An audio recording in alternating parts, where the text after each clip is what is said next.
It's day number 2 at Gamescom 2017. The Start replay team are here checking out everything on the show floor. So we started off the day by seeing Deep Rock Galactic, which is a game from Ghost Ship Games, and it takes inspiration, I'd say, from No Man's Sky, Evolve, Minecraft, and... I was thinking Ace of Spades, but not many people will know that game. What did we do in the game, Richard? Well, you and I played as dwarves. I was the gunner dwarf, and you were the... what sort of dwarf were you? Like scout dwarf or something. So we all have our own specialities. So I was the gunner, so I had a big Gatling gun. I was responsible for keeping all the aliens off of us. We landed on a planet and started mining resources. And apparently it's procedurally generated, the game. So we get all different sorts each time you play. But it does have missions. In it, so to gather the certain resources, put them in your little buggy that follows you around.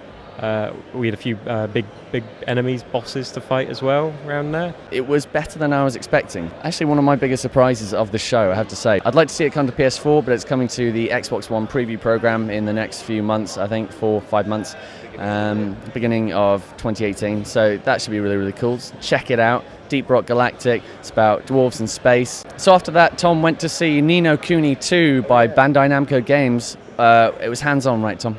Yes, well, it was a presentation, 15-10 minutes, just kind of explaining some of the new features. And the point of the game is, whilst you progress through the story mission as you normally would, like with the first Ni no Kuni, this time you start making your own kingdom. That's kind of the side mission that's constantly happening throughout the game, is making your own kingdom, building it up and getting new people to live there, new resident citizens. Obviously, as your kingdom grows, people might want to kind of overthrow the kingdom, and that's when skirmishes come into play. You'll have up to 4, I guess, squadrons of either, guys with swords or spears or archers, and it's basically a case of just real time, just controlling them and sending them off against other squadrons that the enemy might be sending at you. We look forward to it. On PS4 and PC. And Xbox One. No? Fuck. Sorry, Xbox players, but you can't play Ni no Kuni. They're not getting Ni no Kuni 2? Really?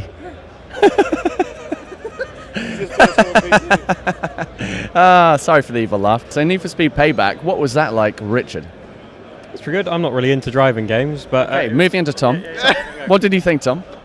I loved it. I love it. I like driving games more than that joker.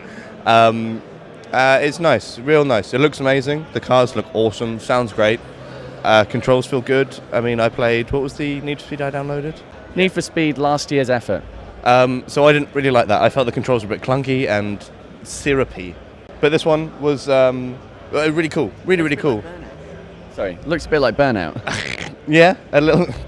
a little bit, I could say. You could be Burnout. After that, I went to see HTC Vive stuff. I played Fallout 4 VR, which is awesome, and I was actually really, really surprised. So you'll be able to explore the entirety of Fallout 4 in VR and teleport around and shoot people with your guns, and yeah, it's just brilliant. Richard and I then went to see South Park at Ubisoft on the public stand, on the consumer stand. There's a shit ton of people there, absolutely mental. But the game as well was just as batshit crazy as you'd expect from the South Park game. Grinding your guys. Richard, tell me a little bit about South Park and the demo we played of the Fractured Butthole. Well, as we were saying, we had to grind up on some guys in a strip club. Our characters did, not us personally. There's no VR version to this yet. No, sadly there's no VR stripping game, so you just have to become a stripper. And then so you send your characters out to create a sort of a cocktail for the DJ to call out a stripper. So that was all a bit weird, but there was a bit of the fighting mechanics, because after our characters grinded up on the people in the club, we had to fight them. Which was pretty fun. The fighting was nice. You've got some placement, like a grid system where you have to walk around and then choose your attack and then attack them from different angles. Did you choose the previous South Park game as like your game of the year? Or it was up there because you really enjoyed it, didn't you? Yeah, no, I really, really enjoyed South Park: The Stick of Truth. In fact, I downloaded it again recently and platinumed the game again because I loved it that much. So I'm really looking forward to this next one. But yeah, as you said, I mean, really ludicrous situations, exactly what you'd expect from Trey Parker and Matt Stone, I believe, are the creators of South Park. And it's just wacky writing, and it's going to go really, really well. I expect this to nearly be Game of the Year as well. I wouldn't be surprised in my books, because I just love South Park. We also played Far Cry 5, which is set in America, or a fictional part of America. Really, really cool. Tom, what do you think? It's a bit boring, really, wasn't it? A bit boring. It was cool. You were like going around, you could drive the car, and you could auto drive the car and like shoot people, and you had a dog, and you could do lots of things. You can play the game however you want. You can go like stealthy, you can go straight on assault, you can do a mixture of both. I like the open-endedness of the gameplay, how you can explore different areas and just approach it, again, from every angle.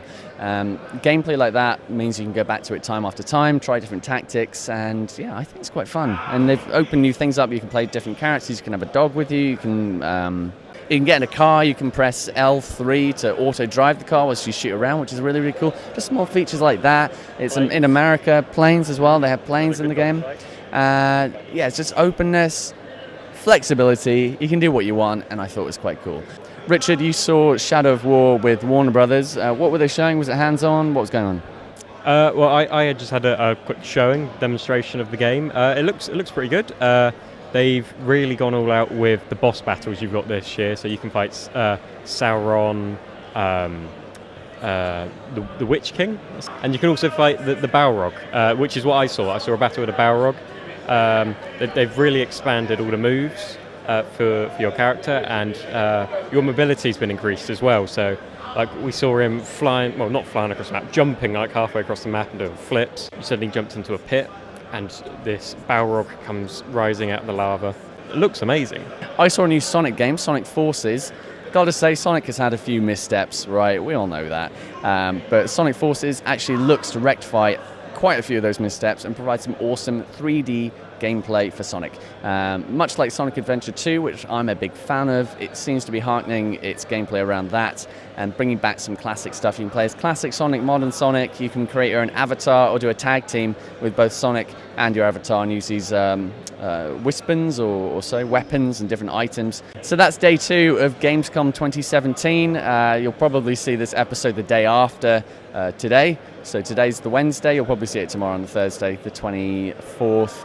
Hopefully, we'll see what happens. I hope you enjoyed it as much as we did making it and running around today. It's pretty mental. The consumers are here, the public are here. It's mental. So many people, cosplayers, people, sweat. If you like the video that we just did, don't forget to subscribe by clicking Richard's face. There's a video here which I thought you might like to watch. And yeah, if you like the video, then give it a like. If you didn't, you know what to do, and we'll catch you later. Yeah. Doodles.